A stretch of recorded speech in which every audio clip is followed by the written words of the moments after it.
इसके पीछे बेटा एक ये कहानी है कि अम्मी मेरी बचपन में फौत हो गई थी, ठीक है। इतनी लाडों की मैं पाली हुई थी ना कि मेरे माँ बाप मेरे नखरे उठाते थे। मैंने कभी कपड़े नहीं धोए थे, कभी बर्तन, मुझे सिर्फ खाने का और रोटी पकाने का शौक़ था। मेरी शादी हुई अच्छी फैमिली में, बस ये कि मेरे मियाँ बाहर थे, उनका इंतकाल हो गया। सास ससुरों ने मेरा कोई सहारा नहीं लगा। मेरे अम्मी अबू जो थे, हम लोग कराची के हैं, जो मेरे ससुराल वाले हैं वो लंदन में, लेकिन उन्होंने मुझे कोई सपोर्ट नहीं किया। अच्छा आंटी, कितने बच्चे हैं आपके? मेरी माशाल्लाह हैं कि 5 बेटी हैं, जिसमें से एक बेटी मेरी लंदन में हुई थी, तो वो उन्होंने मुझसे छीन ली। 4 बेटियों का इस महंगाई। उस वक्त 8 साल पहले की बात लगाएं, 9 साल पहले, 9 साल में मेरी बेटियाँ बहुत छोटी छोटी थी। अब मेरी बड़ी बेटी यकीन करना 16 साल की हो गई है। अब माशाल्लाह वो 9वीं में गई, एक बेटी मेरी 7वीं में गई और एक बेटी मेरी 6ठी में, 5वीं में। अब ये 4 बेटियां ये लगाए। लॉकडाउन में भी मैं बहुत परेशान हुई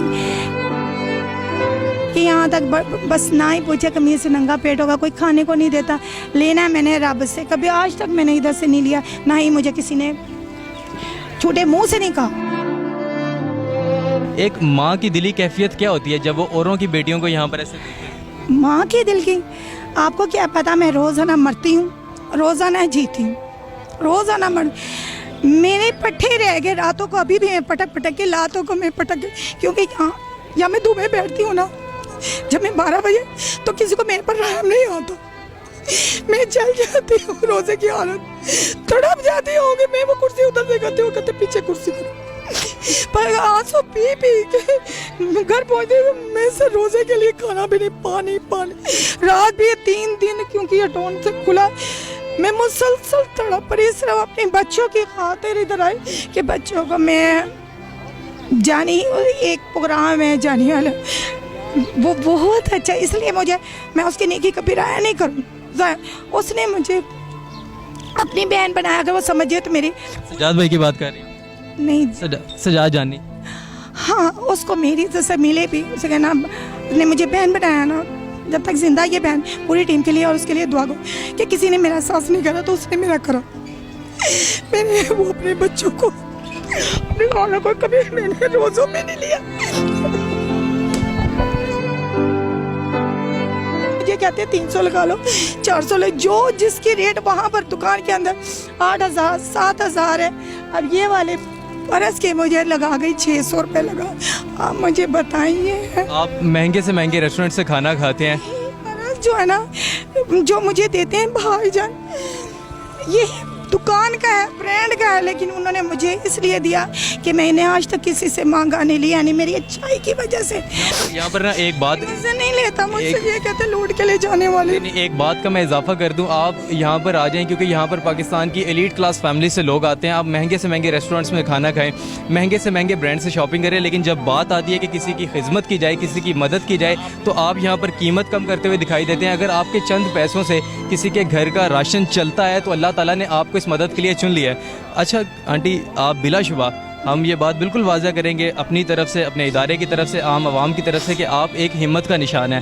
वो लोग जो कि भीख मांगते हैं, वो लोग जो कि किसी का हक मारते हैं, वो लोग जो कि झूठ बोलते हैं, आप उनसे 100 गुना ज़्यादा बेहतर हैं, आप उनसे ज़्यादा काबिल इज़्ज़त है हमारे लिए। लेकिन कारोबार में जो मुश्किलें आती हैं, ज़ाहिरी सी बात है, एक लोग यहाँ से आते हैं, एक क्यों ख़रीदेंगे एक छोटी सी दुकान से जिसके पास छत भी नहीं है, फिर भी तकलीफ़ तो होती होगी। बहुत ज़्यादा होती है, पता है क्या मुझे ये होती है, मैं ये कहती कि हम दुकान का नहीं कर सकते क्योंकि वही जो दुकान वाले, उनके अखराजात बहुत ज़्यादा हैं, ठीक है ना। लेकिन मैं ये कहती कि मेरी वो ना करो, मैं ये नहीं कहती आपको 5,000 रुपये का भी, 800 का भी नहीं लेना गवारा करती है और अपने मियाँ को दे देती या चोरी।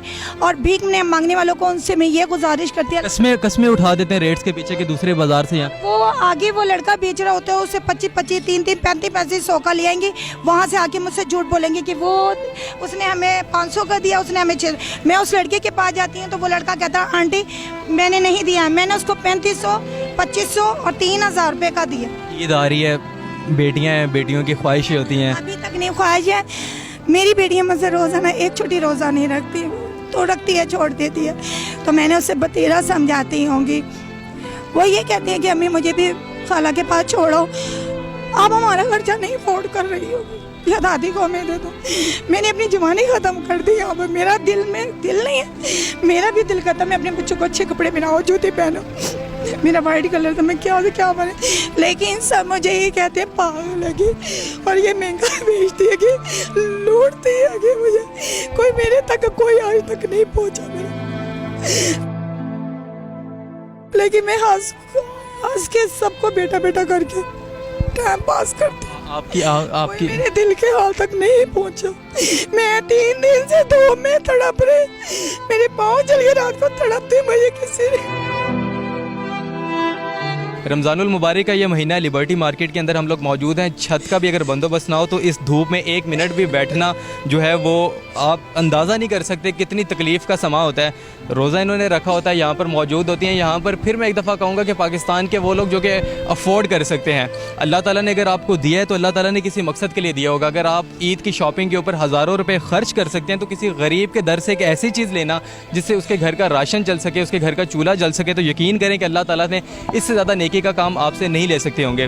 दूसरी चीज़, जब आप इस तरह की दुकानों पर आते हैं, आप चंद पैसों के लिए आप इनसे नाप तोल करते हैं, आप इनसे पैसे कम करवाने की कोशिश करते हैं। वो कितना, क्या वो अपने आपके और मेरे पैसों से अपने महल्लात तमीर कर लेंगे, अपने बड़े बड़े घर बना लेंगे? आप जो हमें सोशल मीडिया पर देख रहे हैं, एक जिम्मेदारी आप पर भी आयद होती है, वो ये है कि इस तरह के लोगों के लिए आवाज़ उठाई जाए, सिस्टम में मौजूद इस तरह की गलतियों को हाईलाइट किया जाए, ऐसे लोगों के आंसू हर रोज़ ना निकलें। मेरे बाद कोई और न्यूज़ चैनल वाला आए, कोई और मीडिया चैनल वाला आए तो यहाँ से खुशियों के लम्हात लेकर जाए। इस प्रोग्राम के बाद इनकी आवाज़ उठाई जाए। अगर किसी एक दुकान के बाहर थोड़ी सी छाँव में अगर ये रख के अपना कारोबार चला लेंगी और इनकी बेटियों का पेट भर जाएगा तो शायद जन्नत के आप भी हकदार हो जाएंगे। वो तमाम लोग जो कि हमें सोशल मीडिया पर देख रहे हैं, इस सेगमेंट को करने का ये मतलब था कि इस बार जब आप ईद गुजारेंगे, ज़ाहिर आप यहाँ पर नहीं आ सकते, लेकिन आपके घर के पास, आपके मोहल्ले में, आपके इलाके में ज़रूर एक ना एक ऐसी कहानी ज़रूर छुपी होगी। अगर आप इनका एहसास करना चाहते हैं, इन तक नहीं पहुँच पाते, उनका एहसास करें, पाकिस्तान को इसी तरह मिलकर खूबसूरत बनाएं और इस्लाम की अच्छी तालीमात को फ़रोग दें। अपना बहुत सारा ख्याल रखिएगा। अपने मेज़बान उस्मान बिन अकबर को दीजिए इजाज़त। हम एक दफ़ा फिर आपका इंतहाई दिल से मशकूर हैं कि आपने हमें वक्त दिया। अल्लाह हाफ़िज़।